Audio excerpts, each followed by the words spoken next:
안녕하십니까. 저작거리에서 바라본 20세기 예술. 오늘 1940년 불가코프의 거장과 마르가리타입니다. 1940년에 이탈리아가 영국과 프랑스에 선전포고하고요. 독일은 파리에 입성하죠. 그리고 덴마크, 노르웨이, 네덜란드, 벨기에, 룩셈부르크 침공하고요. 그리고 런던 공습을 시작합니다. 윈스턴 처칠이 영국 수상에 취임하죠.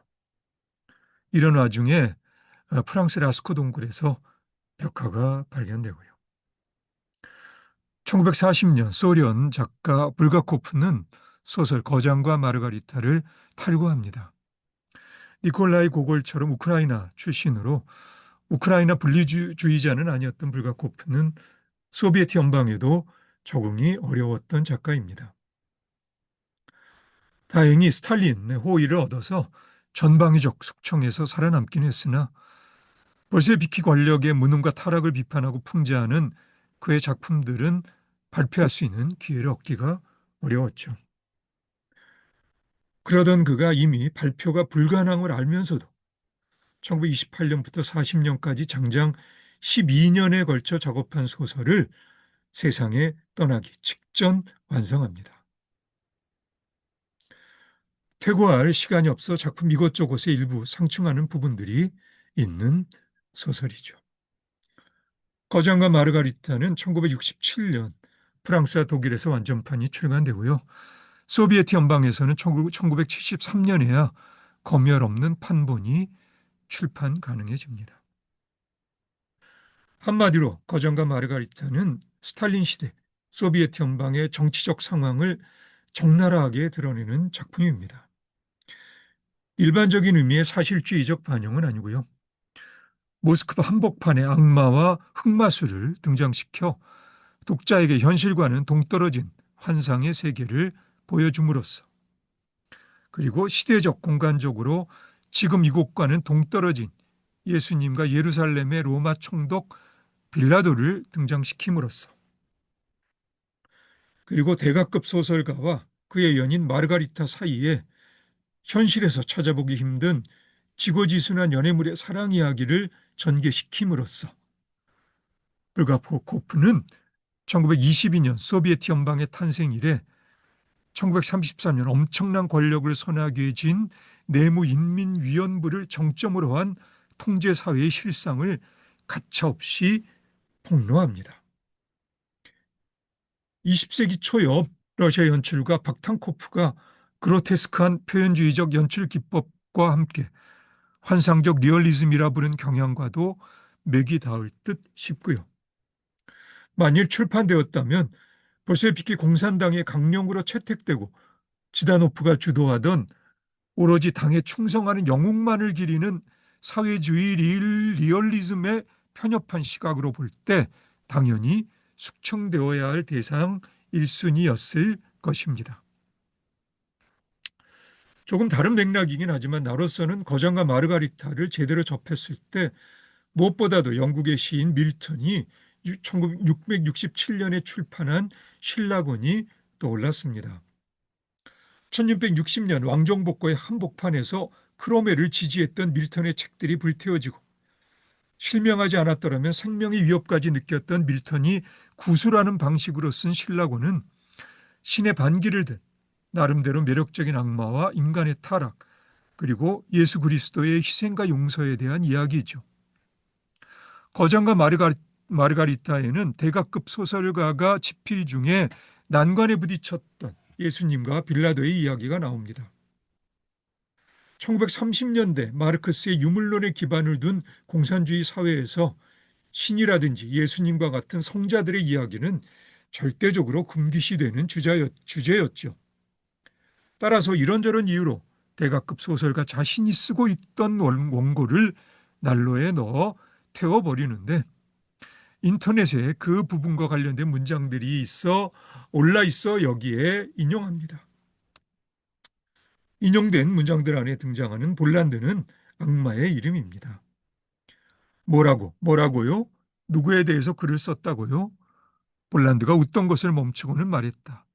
정말입니까? 이거 충격적이군요. 다른 주제는 찾아낼 수 없었나요? 어디 한번 읽어보게 해주십시오. 볼란드가 손바닥을 위로 내밀었다. 유감스럽지만 그럴 수가 없습니다.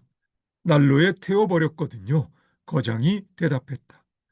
죄송합니다만 그 말은 믿을 수가 없군요. 볼란드가 대답했다. 원고는 불에 타지 않습니다. 볼란드는 베헤모트를 향해 몸을 돌리고 말했다. 이복의 베헤모트, 여기 그 소설을 가져와 보게. 갑작스레 고양이 한 마리가 의자에서 뛰어올랐고 이에 모두가 그 고양이가 두툼한 원고 뭉치의 맨 위에 앉아 있었던 것을 보게 되었다. 거장과 마르가리타 24장, 거장의 발췌 대목으로 이 작품에서 가장 유명한 대사인 원고는 불타지 않는다가 나오는 부분입니다. 출처가 분명하지 않은 밀턴의 신라곤에 관한 전설이 있는데요. 밀턴이 완성한 원고를 난로 옆에 두었는데 기르던 개가 그 원고를 물어 불 속에 던졌다는 거죠. 그때 밀턴이 했다는 말입니다. 얘야, 넌 내가 뭔 짓을 했는지 모르지? 그리고 신라곤을 처음부터 다시 쓰기 시작했다는 전설입니다. 내가 잘못 기억했을 수도 있고요. 꾸며진 이야기일 수도 너무나 있지만 중요한 것은 이 이야기에 내포된 용서의 마음입니다. 그러니까 거장과 마르가리타 2장 본디오 빌라도 편에서 빌라도와 예수님 사이의 대화 중에 나에게 가장 인상적이었던 부분은 예수님이 어떤 사람을 칭할 때 선한 사람이란 표현을 쓰는 선한 마음입니다. 빌라도에게 총독각하라 부르는 대신 이 표현을 써서 심한 처벌을 감수해야 했지만 자신을 배반한 유다를 칭할 때에도 아주 선한 사람이라 부르는 그런 선한 마음입니다. 빌라도가 정색을 하고 왜 그러냐고 묻자 이 세상에 선하지 않은 사람은 하나도 없다고 대답하는 예수님의 선한 마음이죠. 악마와 그의 수하들 그리고 흑마술과 지옥에서 소환되었거나 모스크바 거리를 쏘다니는 온갖 파렴치한들이 버라이어티 쇼처럼 난장판을 걸리는 거장과 마르가리타의 세계에 어떤 품격을 부여해주는 부분입니다. 뿐만 아니라 거장과 마르가리타와 신라곤을 이어주는 오래된 선한 대의에 대한 신념을 놓지 않았던 밀턴이 남긴 말들을 생각해 볼 수도 있습니다. 좋은 책을 파괴하는 자는 이성 그 자체를 죽이는 것이다. 아니면 나 양심에 따라 자유롭게 말하고 주장할 자유를 다른 어떤 자유보다도 그러한 자유를 달라. 예, 인간의 타락과 구원을 주제로 한 기독교적 서사시 신라곤에도 하나님에 맞서 자유를 부르짖었던 대천사 루시퍼가 타락해버린 악마 사탄으로 등장하지만 거장과 마르가리타에 등장하는 악마 볼란드는 저작거리 보통 사람의 잣대로는 쉽게 선악을 가늠하기 어려운 흥미로운 캐릭터입니다. 이 작품의 마지막 부분에 다다르면 볼란드는 주님의 뜻을 대가급 소설가에게 전하게 되고 대가급 소설가는 빌라도를 주님에게 보내는 마무리로 완성하지 못했던 자신의 소설을 끝맺을 수 있게 됩니다. 볼란드와 소아들은 아마도 지옥으로 사라졌겠지만 나로서는 불가코프가 천상이나 지옥을 믿었는지는 잘 모르겠어요. 불가코프의 아버지는 신학교수에다 정교의 사제였고요. 불가코프는 의과대학에서 훈련받은 의사였는데 나로서는 그가 실증주의적 유물론자였는지 아니면 종교적 진리를 믿는 적어도 연금술에는 관심이 있는 초월적 성향을 띤 인물인지도 잘 모르겠습니다. 한 가지 내가 확신하는 것은 예수님 시대의 언어인 아람어로 예수와 노스트리란 인물의 정신적 차원에 내포된 선한 마음에 대해 작가로서 자신의 삶의 끝자락에서 독자들에게 무언가 건네고 싶은 이야기가 있었을 것이란 사실입니다. 인터넷에서 누군가가 올린 글을 믿고 인용한다면 불가코프의 말입니다. 용서는 이해하는 데서 온다. 예, 소비에트 연방의 역사에서 아마도 가장 어두웠던 시대 한복판을 통과하면서 작가로서 짐작조차 어려운 탄압과 압박을 견디면서 죽음을 앞둔 불가코프가 도달한 결론이 용서였다면 이 러시아 특유의 풍자적 유머가 다른 언어로는 흉내내기 어려운 재치를 풍기는 그러면서도 예수와 노스트리의 담백한 묘사가 작품에 남다른 격을 부여하는 이 소설의 가치는 러시아 문학의 훌륭한 전통에 부끄러움이 없는 성과임에는 틀림이 없다고 나는 생각합니다. 1940년 오스트리아 헝가리 제국 태생의 영국 작가 아서 퀘스틀러 소설 한낮의 어둠이 발표됩니다.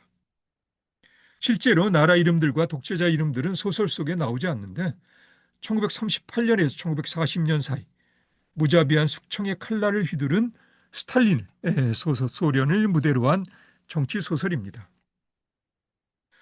공산주의자였던 퀘스틀러가 스탈린 체제의 소비에트 연방의 회의를 느끼고 반공주의자로 전향하면서 발표한 소설이죠.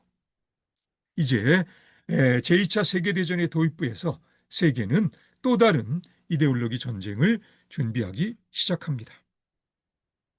1905년 유대인 부모에게서 태어난 퀘스틀러는 공산주의자 쿤 벨러의 헝가리, 히틀러의 독일, 영국이 위임 통치 중이었던 팔레스타인, 스탈린의 소련, 스페인의 프랑코 군대에 의한 사형 선고, 프랑스의 독일 꼭두각시 BC 정권에 의한 감옥살이 등 세계 이곳저곳의 삶의 현장에서 다양한 경험을 쌓으며 작가로서 경력을 쌓아가는 퀘스틀러는 1978년 파란만장했던 자신의 삶을 정리하는 야누스를 출간합니다.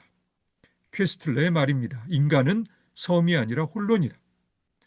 혼론이란 말은 퀘스틀러가 만든 전체를 나타내는 홀로스와 부분을 나타내는 온의 복합 명사입니다. 어떠한 개체도 전체에 대해서는 부분인 통합적 경향과 독자의 자율성을 유지하는 자기주장적 경향의 양면성이 있다는 건데 전체적 조절의 한목적적 지시를 무시하고 외골수적 자기주장적 경향만을 강하게 갖게 되면 암세포처럼 결국 생명체는 파괴당한다는 거죠. 퀘스틀러는 이렇게 혼론들이 서로 조화롭게 연계하는 구조를 호울라키라 부릅니다. 자연의 순리에 맞춰 적절하게 조화를 이루는 인간의 이해력과 상상력에 대한 퀘스틀러의 믿음은 정신적인 차원에서 인간에게 고유한 가치지향의 정신에 대한 믿음으로 전개됩니다. 퀘스틀러의 말입니다. 자력을 몸으로 느낄 수 없는 것처럼 궁극적 실제를 우리의 언어로 파악한다는 것은 가망이 없는 일이다. 그것은 보이지 않는 잉크로 쓰인 텍스트이다. 이런 맥락에서 퀘스틀러의 비유입니다. 먼 바다로 나아가야만 열어볼 수 있는 봉인된 항해 지령서를 받고 선장이 출항하는데 이제 먼 바다로 나가서 열어보니까 글씨가 나타나지 않는 지령서였어요. 간혹 무언가 나타났다 사라지기도 하는데 선장으로서는 알도리가 도저히 없고요.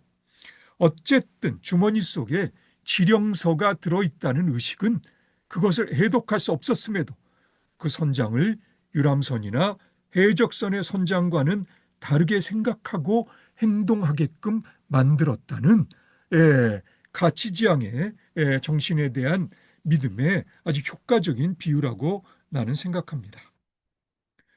백혈병 진단을 받은 퀘스틀러는 78살의 나이에 아내와 함께 스스로 목숨을 끊습니다. 그의 유서입니다. 나는 내가 공간, 시간, 물질의 정당한 한계를 넘어 우리의 이해의 한계를 넘어서는 비인격화된 사후세계에 대한 소심한 희망을 가지고 평화로운 마음가짐으로 바람만장했던 퀘스틀러의 삶에 걸맞는 마무리라고 나는 생각합니다. 1940년 미국의 극작가 아서 밀러는 거의 모두에게 잊힌 라디오 드라마 황금시대를 쓰는데 이렇게 이 드라마는 거의 모두에게 잊혔지만 반면에 밀러의 1949년 작품 세일즈맨의 죽음은 범지구적 차원에서 엄청난 성공을 거두지요. 그러면 이 부분은 이제 시간이 다 되어서 소개해 드리기는 어렵고요. 다음에 기회가 되는 대로 소개해 드리도록 하겠습니다. 오늘은 여기까지 할게요. 오늘도 수고 많으셨습니다. 다음에 다시 봅시다.